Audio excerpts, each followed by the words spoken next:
Alhamdulillah, puji syukur kita haturkan kehadirat Allah Subhanahu wa ta'ala. Dialah zat yang memudahkan langkah kaki kita untuk menuju masjid di waktu subuh, yang ini merupakan salat yang paling berat bagi orang munafik. Karena orang munafik niku disifati oleh Allah dalam Al-Quran wong sing malas salat. Wa idza qamu ila sholati qamu kusala. Nek wong munafik niku salat, mereka salatnya malas-malasan. Itu pun diiringi dengan riya. Yura'unan nasa wa la yadhkurunallaha illa qalila. Mereka riya ketika salat dan tidak ingat Allah kecuali sedikit. Kula gumun masjid Al-Huda nih, Miftahul Jannah. Miftahul Jannah Padukuan Ngetiran Sariharjo Kapanewon Ngaglik, dengan jumlah jamaah subuh yang demikian banyak. Tiap hari nggih kados ngaten nggih, Pak. Masya Allah. Ini berarti nggak usah pengajian nih, Pak, udah jadi nih. Alhamdulillah. Karena Nabi SAW pernah menyebutkan Athqalus salati alal munafiqin as-subh wal isya. Salat yang paling berat kanggone wong munafik niku salat subuh karo salat isya. Lau ya'lamun nasu ma fihima. Lalu Nabi SAW ngasih motivasi. Andaikan orang itu tahu berapa nilai keutamaan yang akan didapatkan oleh orang yang mengerjakan sholat subuh dan isya secara berjamaah, la atauhuma walau habwa. Niscaya mereka akan rela untuk datang walaupun dengan cara ngesot, dengan cara merangkak.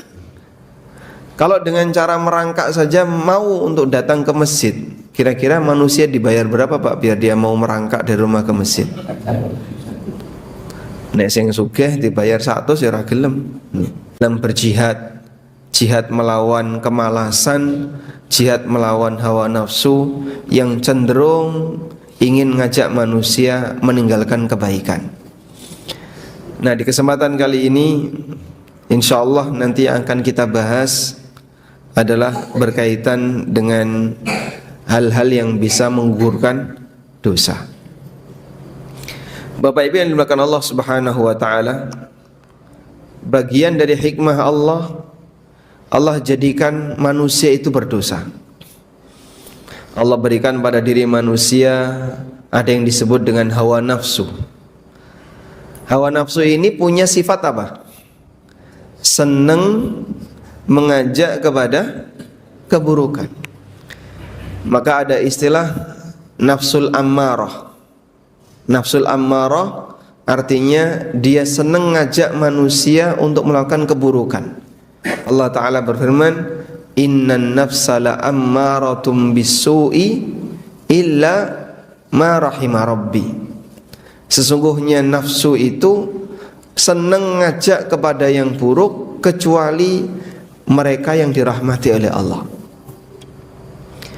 Makanya hawa nafsu yang ada pada diri hamba itu selalu ngajak orang sing penting enak, sing penting iso ngrasakno nikmat ketika di dunia. Nyun sewu nggih. Maksiat itu rata-rata enak mboten, Pak? Enak mboten? Enak. Contohnya napa? Pripun? Nah, makanya saya tanya ke jamaah, antara ngelakoni taat sama ngelakoni maksiat sing luwih enak sing pundi, Pak? Hah? Bagi orang normal secara manusiawi melakukan maksiat itu lebih enak karena dia sesuai dengan hawa nafsunya, sejalan dengan apa yang diinginkan oleh jiwanya. Yang Allah katakan dalam Al-Quran, innan nafsa la'ammaratum bisu'. Saat temani hawa nafsu itu memerintahkan orang untuk melakukan yang buruk. Makanya para ulama mengatakan seperti ini, manusia dalam bersikap sesuatu itu ada 3 pertimbangan. Pertimbangan yang pertama adalah hawa nafsunya. Pertimbangan yang kedua perasaannya. Pertimbangan yang ketiga akalnya. Mereka mengatakan al-hawa ta'muru bil amta'. Hawa nafsu itu selalu menyuruh mana yang paling enak, sehingga yang dia pikirkan yang penting enak, happy, cuan, menguntungkan, pokoknya sing kira-kira marakno enak urip ning donya, itulah perintah hawa nafsu. Yang kedua perasaan. Perasaan itu yang dipikir adalah kasihan, karena alasan simpati, nggak enak sama orang, itu perasaan. Yang ketiga akal. Akal itu selalu memerintahkan kepada mana yang paling manfaat dan meninggalkan yang berbahaya. Wal aqlu ya'muru bil anfa'. Akal selalu memerintahkan mana yang paling manfaat. Sekarang saya kasih contoh ya. Nanti masing-masing akan bisa memberikan jawaban sesuai dengan latar belakang apa yang memberikan pertimbangan bagi dia. Baik, sebagai contoh, si A meninggal dunia, lalu meninggalkan warisan, dan dia punya anak A laki-laki dan anak B perempuan. X meninggal, punya anak A dan punya anak B laki dan perempuan. Sudah? Sing laki-laki anaknya sugih, bahkan dia punya jabatan. Yang perempuan anaknya cacat, miskin. Baik, kira-kira Pak, kalau kita diperintahkan untuk membagi waris, bagi waris yang benar. Nah, di saat itulah 3 ini keluar. Bagi si penerima warisan, misalnya si anak perempuan, dia akan selalu berpikir apa yang paling enak bagi dia. Nah, berpikir paling enak bagi dia gimana? Dia akan minta jatah yang lebih dari apa yang menjadi haknya. Misalnya, aku kudune ya dikai podo, wong podo-podo anak lanang anak, wedok ya lanak. Maka saya minta jatah warisan yang sama sebagaimana yang seharusnya diberikan kepada kakak. Dipadakno laki dan perempuan. Kenapa dia minta seperti itu? Hawa nafsunya yang bicara. Karena dia ingin dapat dunia lebih banyak, dia ingin dapat harta lebih banyak, maka dia minta jatah yang lebih banyak. Ada yang kedua, iki mesakne loh ya, kasihan ini, tidak kerja, tidak mampu, dulure wis sugih, sing iki cacat. Aku dunia kan dikasih lebih banyak daripada yang laki-laki. Sudah? Pertimbangan hawa nafsu, milih mana yang paling enak agar dia bisa dapat lebih banyak. Pertimbangan perasaan lebih kepada masalah kasihan, mesakne, nggak enak kalau nggak dikasih lebih banyak. Nah, sekarang akal. Akal berpikir, ini kalau saya menyalahi aturan itu bisa berbahaya. Bahayanya di mana? Di sini ada ancaman kalau tidak sesuai dengan aturan, dan akan mendatangkan manfaat jika sesuai dengan aturan. Maka akal selalu mengarahkan orang untuk berpikir bagaimana menerapkan aturan yang sesuai. Nah, kira-kira kita sebagai manusia pakai pertimbangan yang mana? Yang mana, Pak? Yang mana? Saestu. Itu di masjid, Pak. Coba kalau sudah di luar, beda lagi nanti. Maka kenapa terjadi perbedaan pendapat antara satu manusia dengan manusia yang lain? Kadang ra cocok antarane takmir karo RT. Kadang ra cocok antarane RT siji karo RT loro. Kadang ra cocok antarane satu takmir dengan takmir yang lain, karena mereka punya pertimbangan yang berbeda. Sing siji pengen ngene, sing siji pengen ngono. Kenapa seperti itu? Pertimbangannya beda. Nah, disinilah jadi kelihatan mana manusia yang lebih mengedepankan akal dan mana yang lebih mengedepankan hawa nafsu. Itu dalam satu kegiatan lingkungan. Nah, dalam satu badan juga seperti itu. Di badan ini ada tiga pertimbangan tadi. Kadang ada yang lebih mempertimbangkan hawa nafsu.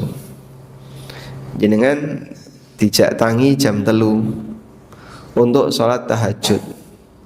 Sing ra biasa bangun malam kira-kira gimana? Hah? Pripun? Ada 3 pertimbangan ya. Pertimbangan yang pertama hawa nafsu. Sek suwe subuhe turu sik bablas. Ini pertimbangan hawa nafsu. Pertimbangan perasaan. Nanti kalau kamu bangun sekarang, nanti kamu pusing, kasihanilah dirimu. Kasihan awakmu ini. Istirahat dulu. Pertimbangan akal, dia milih. Kalaupun saya bangun, kayak saya nggak sakit, saya sehat, dan nanti fisik saya seger, saya bisa melakukan ibadah dapat manfaat. Maka dia memaksakan dirinya untuk bangun melawan malas. Nah, dari 3 ini mana yang dominan, itulah yang terjadi. Mana yang dominan itu yang terjadi. Karena itu kita minta petunjuk kepada Allah Subhanahu wa taala. Mohon bimbingan agar yang dominan itu yang mana, Pak? Yang bisa memberi pertimbangan yang terbaik, itulah akal. Sehingga orang yang berakal itulah orang yang hidayahnya paling banyak Allah kasih kepadanya. Orang yang dia dalam hidupnya lebih banyak mendapatkan bimbingan dari Allah, sehingga akalnya lebih dominan dibandingkan perasaan atau hawa nafsunya. Baik. Nalikane wong nglakoni dosa, kenapa kok terjadi maksiat? Karena dominan hawa nafsu. Saat dominan hawa nafsu, sing jenenge hawa nafsu ya senengane memerintahkan orang untuk melakukan yang buruk. Karena yang dia pikirkan sing penting enak dan enak. Sehingga karena tidak semua yang enak itu sesuai dengan aturan, akhirnya karena yang dipikir enak, melanggarlah syariat Allah Subhanahu wa taala. Nabi SAW pernah bersabda, "Lamma khalaqallahu al-jannata wan nar." Nalikane Allah Subhanahu wa taala selesai menciptakan surga dan neraka. Surga sudah selesai diciptakan, neraka sudah selesai diciptakan. Allah perintahkan kepada malaikat, "Wahai malaikat, coba kamu lihat surga dan kamu lihat neraka." Maka berangkatlah malaikat melihat surga. Lalu kemudian Allah tanya kepada dia, "Menurutmu bagaimana?" Maka malaikat ini mengatakan, "Wa bi'izzatika ya Rabbi." Dengan keagunganmu ya Allah. La yasma'u bihi ahadun illa dakhalaha. Setiap orang yang mendengar berita tentang surga, pasti dia punya keinginan untuk masuk ke dalamnya. Bagaimana menurutmu tentang neraka? Kemudian malaikat ini mengatakan, tidak ada satupun orang yang mendengar berita tentang neraka kecuali dia akan berusaha untuk menghindarinya. Lalu Allah Subhanahu wa taala mengelilingi surga dengan al-makarih, sesuatu yang tidak disukai oleh manusia. Wa khifatil jannatu bil makarih. Allah Subhanahu wa taala mengelilingi surga dengan sesuatu yang tidak disukai oleh manusia. Lalu Allah Subhanahu wa taala perintahkan kepada malaikat, "Sekarang lihat ke arah surga." Begitu dilihat, suasananya sudah berubah. Ada banyak hal yang tidak disukai oleh manusia yang ada di sekitar surga. Sampai kemudian malaikat ini mengatakan, "Aku khawatir tidak ada satupun orang yang bisa masuk surga." Karena saking banyaknya hal-hal yang tidak disukai oleh manusia yang ditaruh oleh Allah mengelilingi surga. Dan di neraka dikelilingi oleh Allah bisyahwat, dengan aneka syahwat. Kemudian malaikat disuruh untuk melihat Saat selesai melihat, dia lapor kepada Allah Subhanahu wa taala, aku takut jangan-jangan tidak ada satupun yang bisa selamat darinya. Masya Allah. Maka untuk bisa masuk surga itu butuh perjuangan. Sedangkan untuk nyemplung neraka, karek nuruti hawa nafsu, milih sing enak-enak, gampang.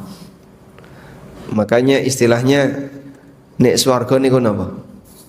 Munggah swarga. Nek neraka? Hah? Munggah neraka napa nyemplung neraka? Nyemplung neraka. Antarane munggah karo nyemplung gampang pundi, Pak? Hah?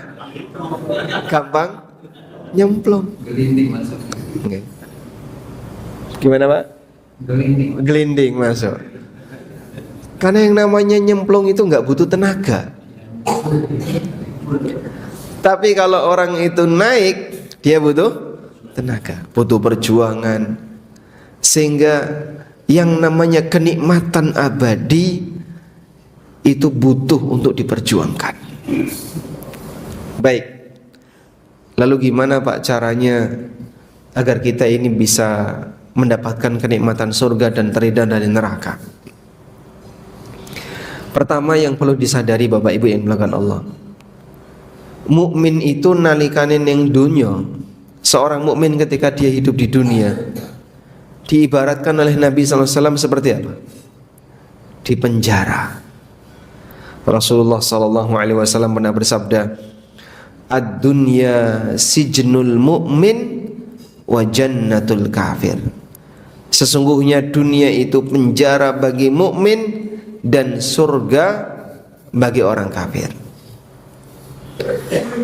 Kenapa dunia itu disebut sebagai penjara bagi mukmin? Karena orang yang beriman, dia menyadari Allah memberikan aturan, ini boleh, ini wajib, ini haram, ini dilarang untuk didekati dan seterusnya. Dan mukmin sadar, aku ini sedang dipenjara.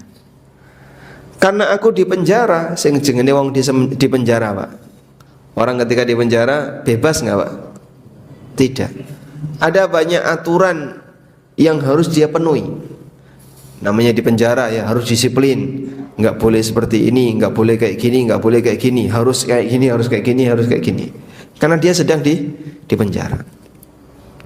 Maka sadarilah, kalaupun ada aturan, kenapa ini boleh, kenapa nggak boleh? Karena ketika hidup di dunia, hakikatnya kita sedang di penjara. Jadi kalau sudah tahu kayak gini nggak protes, Mas, kenapa tuh Mas? Dikit-dikit kok haram. Kalau nggak haram riba, kalau nggak riba goror. Isinya cuman nggak boleh, nggak boleh, nggak boleh. Bukan isinya nggak boleh, Pak. Banyak yang boleh. Cuman mungkin Bapak terlalu sering bersinggungan dengan yang haram. Begitu Anda ngikuti kajian tentang masalah halal haram, rasanya banyak yang dilarang. Alhamdulillah masih diingatkan. Coba kalau Bapak tidak pernah perhatian dengan seperti itu, sampai mati dosa riba itu dibawa, sampai mati dosa yang haram itu dibawa. Dan tentu ketika konsekuensi di akhirat bisa lebih berat dibandingkan ketika di dunia. Baik. Nah selanjutnya gimana kalau misalnya kita sudah terlanjur berbuat dosa? Apa yang harus kita lakukan agar kita bisa terhindar dari perbuatan dosa itu atau sebagian dosa kita terhapus? Jamaah di belakang Allah Subhanahu wa taala, secara umum yang bisa menghapus dosa itu ada dua. Yang pertama adalah amalan yang sifatnya global. Amalan global itu maksudnya gimana? Amalan yang menyebabkan orang punya status tertentu. Dan yang saya maksud di sini adalah beriman dan mentauhidkan Allah. Dan ada amalan yang sifatnya spesifik. Itulah amalan yang disebut oleh Nabi SAW bisa menggugurkan dosa yang dilakukan oleh hamba.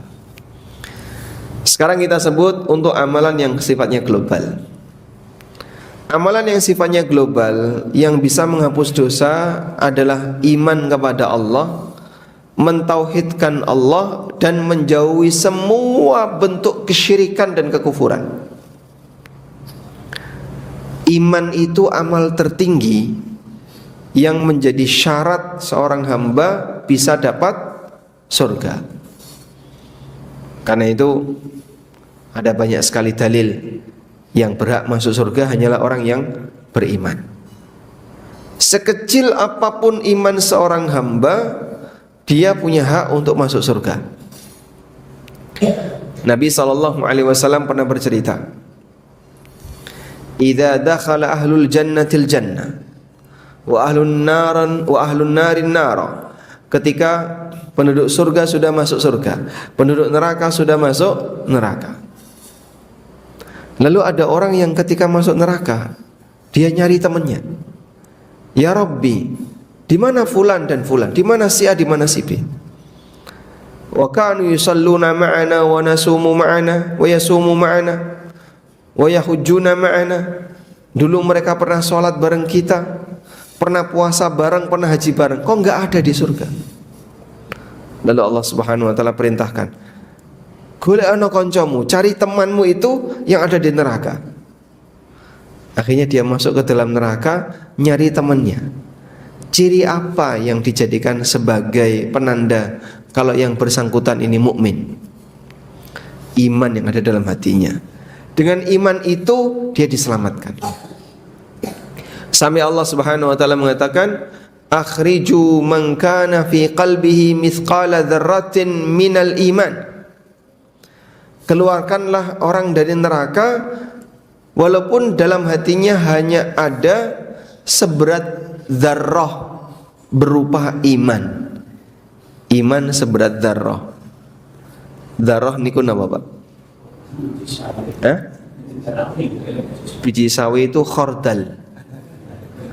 Khordalin itu biji sawi. Dzarrah niku napa? Tepung. Dzarrah, apa dzarrah? Jenengan pernah lihat ada cahaya matahari yang masuk ke dalam rumah kita? Ya? Nah, terus kelihatan apa itu? Seperti ada titik-titik debu yang terbang. Bapak goyang tangan dikit aja, dia terbang jauh. Betapa ringannya titik debu itu. Pernah nggak lihat timbangan yang paling sensitif? Ada timbangan sensitif ya. Jenengan gerakkan tangan gini, angkanya bisa berubah. Hanya kena angin dikit. Sudah? Yang nempel di timbangan itu debunya ada nggak? Ada, tapi angkanya 0. Manusia nggak bisa nimbang debu itu. Berapa sih beratnya debu ini? Itulah dzarrah. Anek cilik kayak ini dihitung oleh Allah Subhanahu wa taala, apalagi yang besar-besar. Wa may ya'mal mithqala dzarratin khairan yara wa may ya'mal mithqala dzarratin syarran yara. Sing nglakoni apik seberat dzarrah bakal melihat, sing nglakoni elek seberat dzarrah bakal melihat. Maka waspadalah api elek nalikane urip ning donya, baik maupun buruk ketika hidup di dunia, walaupun sangat kecil nanti akan dipertanggungjawabkan di yaumil qiyamah. Sehingga tolong diwaspadai yang semacam ini. Karena itu Nabi SAW ingatkan bahwa ketika seorang hamba itu melakukan perbuatan dosa, dia seperti mengotori hatinya. Idza adnabal abdu dzanban, nalikane manungsa niku nglakoni dosa, nukitat fi qalbihi nuktatun sauda, maka di hatinya dikasih noda hitam. Makin banyak dosa, titik. Nek dosane gede, ora mung titik, iso langsung saplok. Fa in taba wastaghfara, nalikane dia taubat dan istighfar, sukila qalbuhu, hatinya dibersihkan. Nglakoni dosa meneh, tambahi titik meneh. Dan itu berkali-kali yang terjadi pada diri kita. Maka kita ini seperti ngasih noda, dihapus lagi, sampai yang terakhir. Nah, moga-moga yang terakhir itu penghapusan. Ketika orang melakukan kegiatan ibadah atau berbuat taat, lalu sampai mengakhiri hidupnya dalam kondisi taat, itu bisa menjadi kafarah untuk dosa-dosanya. Baik. Nabi SAW juga memberikan janji bagi mereka yang mentauhidkan Allah, maka dia akan mendapatkan ampunan dari Allah Subhanahu wa taala. Ada sebuah cerita yang besok akan terjadi di yaumil qiyamah. Sudah pernah dengar ceritanya belum? Hah? Oh, belum diceritakan ya. Baik. Jadi ceritanya kayak gini. Yu'ta birajulin wa ma'ahu tis'atun wa tis'ina sijlan.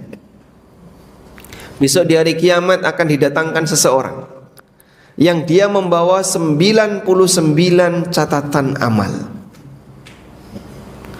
Kullu sijlin madal basar. Satu catatan amal itu sejauh mata memandang. Isinya kemaksiatan. Sampai kemudian setelah orang ini membaca bukunya, Allah tanya sama dia, halaka min undrin, apakah kamu punya uzur? Gak ada ya Allah. Hal zalamaka kitabayal hafidun, barangkali malaikat mendolimimu. Kamu tidak pernah berbuat, tapi di situ tertulis. Jawab dia, enggak ada ya Allah, semuanya benar. Atau mungkin kamu lupa tapi tertulis sengaja, padahal sebenarnya kamu tidak sengaja. Enggak ada, semuanya benar. Masya Allah. Coba ya, Bapak sediakan kertas, terus tulis dosa yang dilakukan 1 tahun yang lalu. Hah? Lupa? Saking banyaknya kan seharusnya ingat. Wong ini lupa. Coba tulis dosa yang dilakukan sepekan yang lalu, itu pun lupa. Tapi besok di hari kiamat menungso eleng kabeh. Semua yang lupa tadi dia ingat. Makanya saat dia membaca buku catatan amal, dia mengakui, saya pernah melakukan kayak gini. Padahal itu mungkin sudah ratusan tahun yang lalu, ribuan tahun yang lalu, tapi ingat semuanya. Yauma yatadzakkarul insanu ma sa'a wa burrizatil jahimu liman yara. Pada hari di mana semua orang itu teringat apa yang telah mereka kerjakan. Jadi nek saiki lali, loh, bapak niku ndek utang, aku wis lali, Mas. Di utang lali banyak apa? Hah? Sing nagih utang ra tau lali, sing diutang lali. Sampeyan diutang lali, padahal itu utang, belum lagi maksiat lah, Pak. Kita banyak melupakan maksiat, tapi Allah tidak pernah melupakannya. Dan nanti akan Allah tunjukkan semuanya sehingga hamba mengakui semua perbuatannya. Dah? Nah, si pemilik 99 gulungan amal tadi, satu gulungan ketika dibentangkan itu sejauh mata memandang, isinya maksiat. Dia mengakui semuanya. Allah sudah tanya, apakah kamu punya uzur? Dia bilang enggak ada. Apakah kamu didolimi oleh malaikat? Dia bilang enggak ada. Kemudian Allah Subhanahu wa taala keluarkan satu kartu kecil. Kartu kecil ini ditunjukkan di hadapannya. Lalu orang ini pesimis. Ya Rabbi, wa ma hadhil bitaqah ma hadhis sijilat. Ya Allah, buat apa kartu kecil ini dibandingkan dengan 99 catatan amal tadi yang luasnya sejauh mata memandang. Lalu Allah Subhanahu wa taala berfirman, aku tidak pernah mendolimi siapapun. Kemudian ditimbang oleh Allah. Saat 99 gulungan tadi ditaruh di satu daun timbangan, kemudian ketika kartu kecil ini ditaruh di sebelahnya, fatashatis sijillat, yang 99 tadi terbang. Tidak ada yang bisa mengalahkan nama Allah Subhanahu wa taala. Dan para ulama mengatakan ini terjadi karena yang bersangkutan adalah orang yang sangat kuat dalam mentauhidkan Allah. Maka kalimat la ilaha illallah Muhammadur Rasulullah utuh dibawa sampai hari kiamat, diabadikan oleh Allah dan nanti akan ditimbang oleh Allah bersama dengan buku catatan dia yang lain. Kita berharap semoga kita bisa menjadi ahli tauhid, orang yang menjaga iman sampai mati. Dan sekarang banyak sekali godaan-godaan untuk berbuat syirik dengan aneka ragam godaan yang ada, baik syirik kelas desa sampai syirik kelas kota. Masing-masing kan punya berwarna-warna syirik. Dolanan kelenik itu banyak nggak Pak? Dolanan kelenik Pak? Banyak. Dolanan jin banyak nggak? Main dukun banyak. Dan nggak pandang bulu, sampai zaman teknologi pun orang masih kenal yang seperti itu. Kadang bahkan ditayangkan di TV. Itu muridnya banyak Pak. Disebut ilusionis. Nah, itu model syiriknya orang modern ya. Sebutannya apa? Ilusionis. Dia bisa terbang, dia bisa apa lagi? Bisa ngilang, bisa nembus benda-benda padat dan seterusnya. Hakikatnya apa? Sihir. Muridnya itu banyak ya. Terus dia buka pengobatan alternatif, lalu dia buka belajar ilusionis. Hakikatnya itu belajar syirik, belajar perdukunan. Ada juga yang dikemas dalam bentuk film ya, atau komik Harry Potter itu, nah, misalnya, sehingga orang merasa bahwasanya dia itu digiring kepada hal kelenik tanpa sadar. Loh ini kan buatan barat, mosok kelenik ono ning barat, cari sopo? Enggak ada. Di sana bahkan kliniknya lebih parah dibandingkan di tempat kita. Ya mungkin suasananya berbeda. Baik. Ada juga model klinik cara deso. Nah, ini beda lagi ya. Sehingga beragam cara klinik yang dilakukan oleh manusia. Dan itu semuanya bisa mengarah kepada praktek kesyirikan. Baik.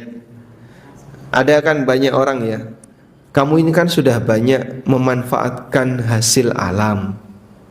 Nah terus ya kudune kowe berterima kasih kepada alam. Caranya gimana berterima kasih kepada alam? Kamu sedekah untuk alam. Akhirnya dilakukanlah sedekah bumi.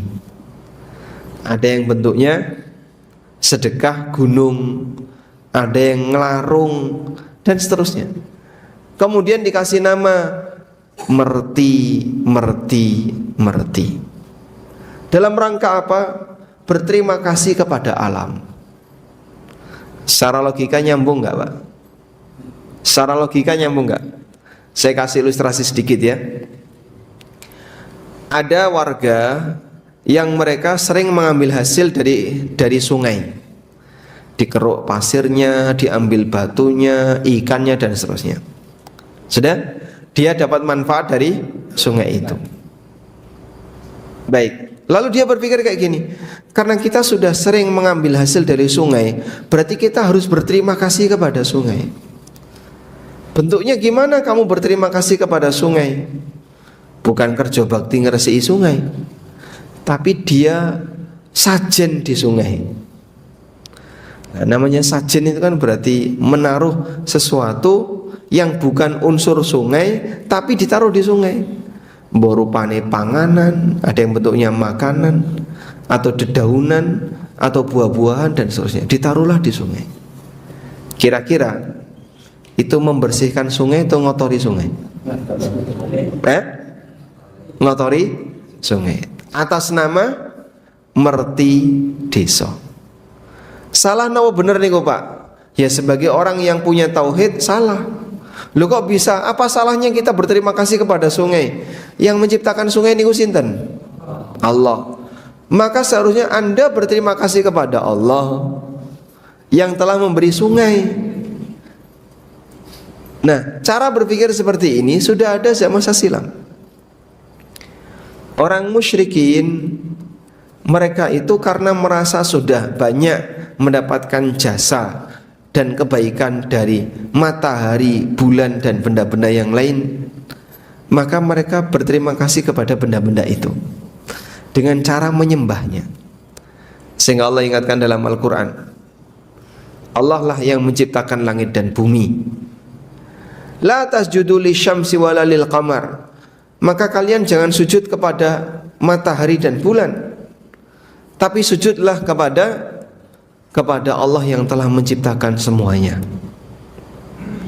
Karena salah paham manusia, sehingga dia sujud kepada makhluk atas nama berterima kasih kepada makhluk. Yo salah sampean. Seharusnya kalau jenengan berterima kasih pengen berterima kasihlah kepada penciptanya.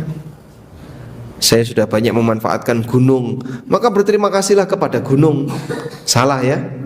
Harusnya berterima kasih kepada siapa? Pencipta gunung. Saya sudah banyak mengambil hasil laut, ya jangan berterima kasih kepada laut, tapi berterima kasihlah kepada pencipta laut. Dan demikian seterusnya. Berterima kasihlah kepada sang pencipta, bukan berterima kasih kepada bendanya. Selanjutnya,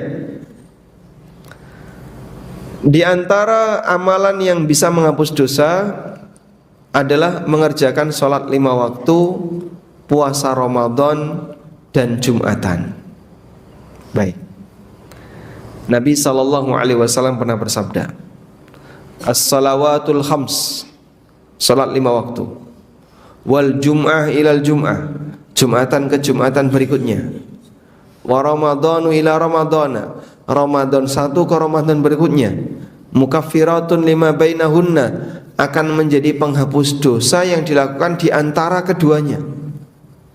Majtunibatil kabair, selama dosa-dosa besar dijauhi.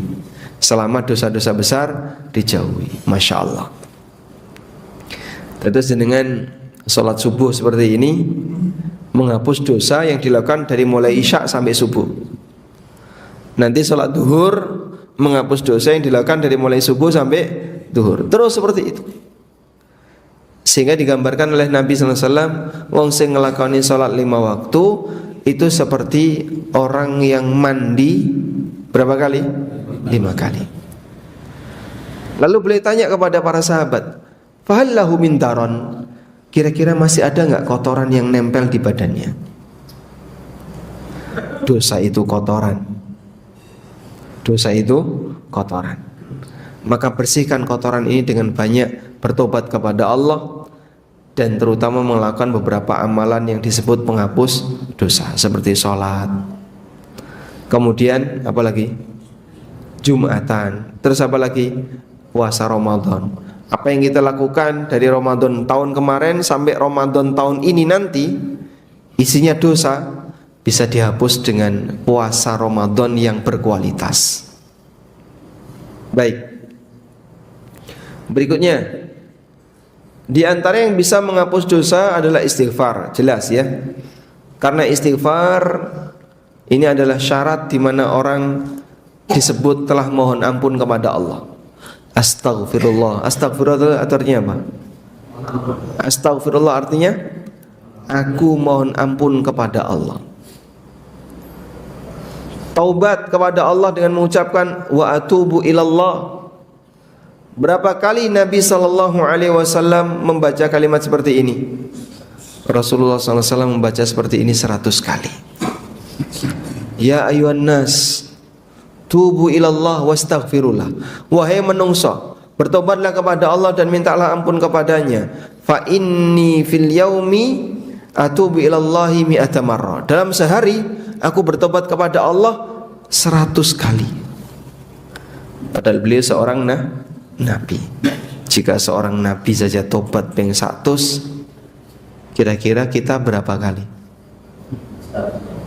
Hah? Seharusnya lebih. Nabi SAW maksum, dijamin oleh Allah, dosanya diampuni oleh Allah. itu sehari tobat 100 kali. Maka kita harus bisa lebih. Rabbi firli wa tub alayya innaka antat tawwabur rahim. Rabbi firli wa tub alayya innaka antat tawwabur rahim. Ya Allah, ampunilah aku dan terimalah taubatku. Sesungguhnya Engkau zat yang maha menerima taubat lagi maha penyayang. Anda ulangi kalimat seperti ini. Astaghfirullah wa atubu ilaih, astaghfirullah wa atubu ilaih, astaghfirullah wa atubu ilaih. Memperbanyak istighfar dan taubat sebagaimana yang menjadi kebiasaan Nabi SAW. Beliau membaca sampai 100 kali. Selanjutnya, berapa menit lagi? Masya Allah, ini jamaahnya sudah nggak kuat nih, sudah merem. Bismillah.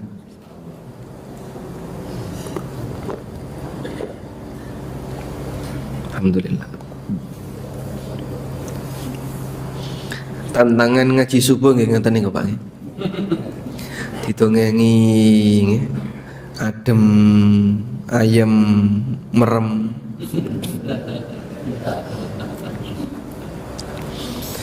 Baik, fokus lagi ya. Tinggal dikit waktunya. Ngaji nek merem niku entuk ganjaran mboten, Pak? Hah? Berapa? Sithik. Mugi-mugi dapat ganjaran walaupun wong cipratan. Ya, makanya kalau yang serius, insya Allah di samping dapat ilmu yang manfaat, pahalanya lebih banyak. Insya Allah. Istighfar kalau bisa ping 100 sehari. Astaghfirullah wa atubu ilaih, astaghfirullah wa atubu ilaih. Tidak harus duduk menghadap kiblat.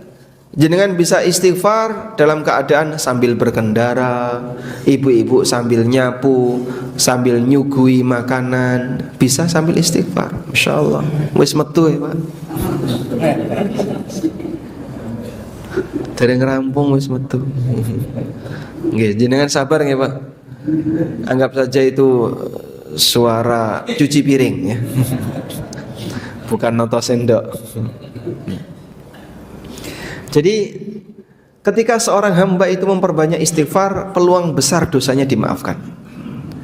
Maka rajin-rajinnya mengucapkan astaghfirullah wa atubu ilaih, astaghfirullah wa atubu ilaih.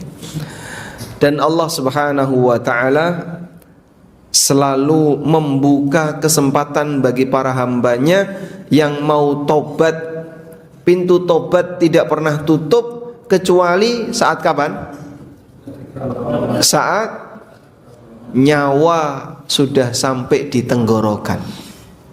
Rasulullah sallallahu alaihi wasallam pernah bersabda, "Innallaha yaqbalu taubatal abdi ma lam yugharghir."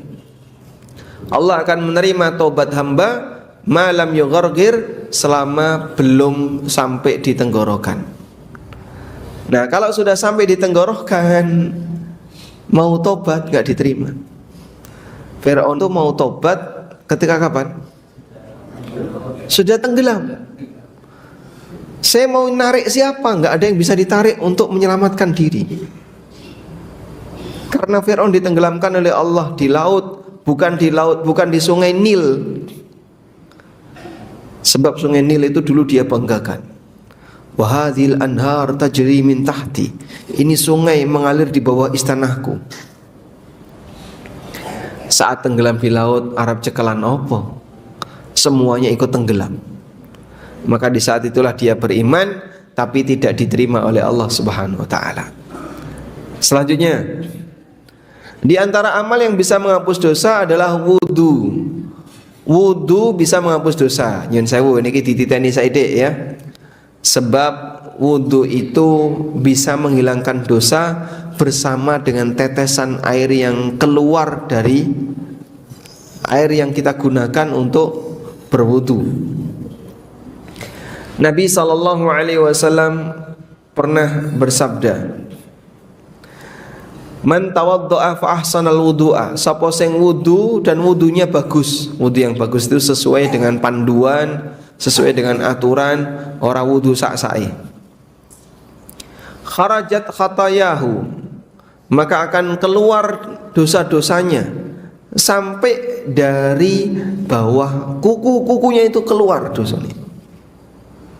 Ma'aqatrati minal ma', bersama dengan tetesan-tetesan air yang ada di dirinya, sehingga kalau dia cuci muka maka dosa dari muka ini akan keluar bersama dengan tetesan-tetesan air yang ada di muka. Saat cuci tangan juga seperti itu. Makanya kalau wudu yang sempurna dan dibuat lebih serius, jangan asal-asalan. Wudu nek batal rano gunane. Sehingga wudu harus apa? Serius. Jangan sampai batal. Jika kita ingin wudu ini bisa menghapus dosa yang kita lakukan. Nah, demikian pula yang bisa menghapus dosa adalah sedekah. Sedekah itu bisa memadamkan panasnya api dan bisa memadamkan panasnya dosa. Rasulullah sallallahu alaihi wasallam pernah bersabda, "Ala adulluka ala abwabil khair?" Maukah kutunjukkan kepadamu pintu-pintu kebaikan? Kemudian Rasulullah SAW mengatakan, "As-saumu junnatun." Puasa itu sebagai tameng. "Was-sadaqatu tudfi'ul khati'ata kama yudfi'ul ma'un nara." Dan sedekah itu bisa memadamkan dosa sebagaimana api bisa memadamkan atau air bisa memadamkan api. Gambaran yang diberikan Nabi SAW, karena dosa niku panas, sedangkan air itu ibadah yang dilakukan oleh hamba sifatnya dingin, bisa menghapus yang panas. Dan untuk bisa mengairi, salah satunya adalah melalui sedekah.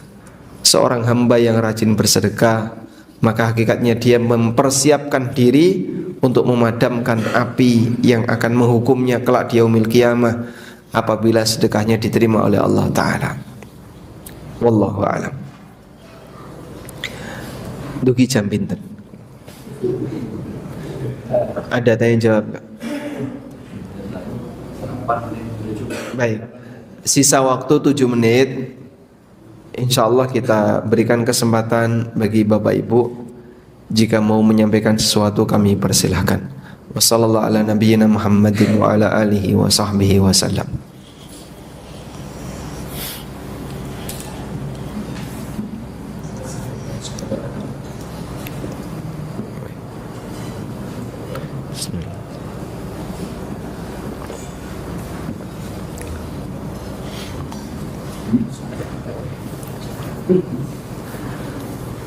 Tidak ada? Baik. Karena tidak ada, alhamdulillah, kita mohon kepada Allah, semoga Allah mengampuni seluruh dosa kita, baik yang besar maupun yang kecil, dan mohonkan ampunan untuk mereka yang sudah meninggal, terutama orang tua. Maka bagian dari bakti anak kepada orang tuanya apa Pak? Mendoakan orang tuanya. Sebab itulah amal andalan yang bisa membuat amal orang tua terus mengalir. Idza matal insan inqata amaluhu illa min thalath. Ketika manusia itu mati, maka seluruh amalnya terputus kecuali 3 amal. Sedekah jariyah, doa anak soleh. Nah, dengan sangat diharapkan oleh orang tua sebagai anak yang masih hidup, orang tuanya sudah meninggal, sampean dongakno sebanyak-banyaknya, Rabbighfirli wa liwalidayya warhamhuma kama rabbayani shaghira, sampai Allah perintahkan dalam Al-Qur'an, wa qur rabbirhamhuma kama rabbayani shaghira, bacalah rabbirhamhuma kama rabbayani shaghira. Kenapa kita dianjurkan seperti itu? Balas jasa anak kepada orang tua, sehebat apapun tidak akan mampu untuk menandingi jasanya. Ada orang yang tawaf sambil gendong ibunya, berangkat dari Yaman ke Mekah, tawaf gendong ibunya. Selesai gendong ibunya, lalu orang ini tanya kepada Ibnu Umar radhiyallahu anhu, apakah aku sudah bisa menggantikan jasa ibu ketika beliau merawatku? Kamu sudah lakukan apa? Aku sudah gendong ibu dari rumah sampai Mekah, terus tak pakai tawaf, gendong ibu ketika tawaf. Apa jawab orang ini? Apa jawab Ibnu Umar? Apa yang kau lakukan tidak bisa menggantikan walaupun satu kondisi mengerang yang dilakukan oleh sang ibu ketika melahirkan kamu. Saat ibu melahirkan kita, ngeden ping pinten, Pak? Hah? Mengerang berapa kali? Berkali-kali. Kata Ibnu Umar, kamu tawaf gendong ibu itu belum bisa menggantikan satu kali ngeden ketika melahirkan kamu.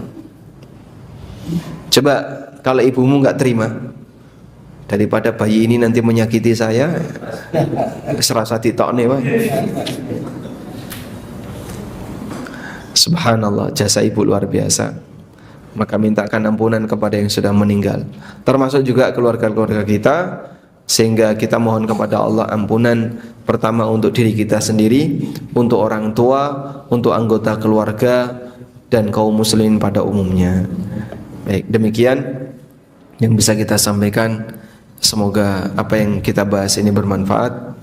Wassallallahu ala nabiyyina Muhammadin wa ala alihi wa sahbihi wa sallam. Allahumma ighfir lana li hayyina wa mayyitina wa saghirina wa kabirina wa dhakarina wa unthana. Allahumma man ahyaitahu minna fa'ayhi 'ala al-islami wa sunnah wa man tawaffaitahu minna fatawaffahu 'ala al-islami wa sunnah.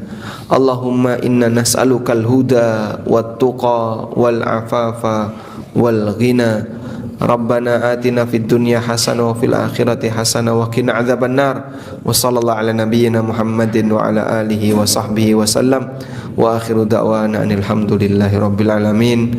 Wassalamu alaikum warahmatullahi wabarakatuh.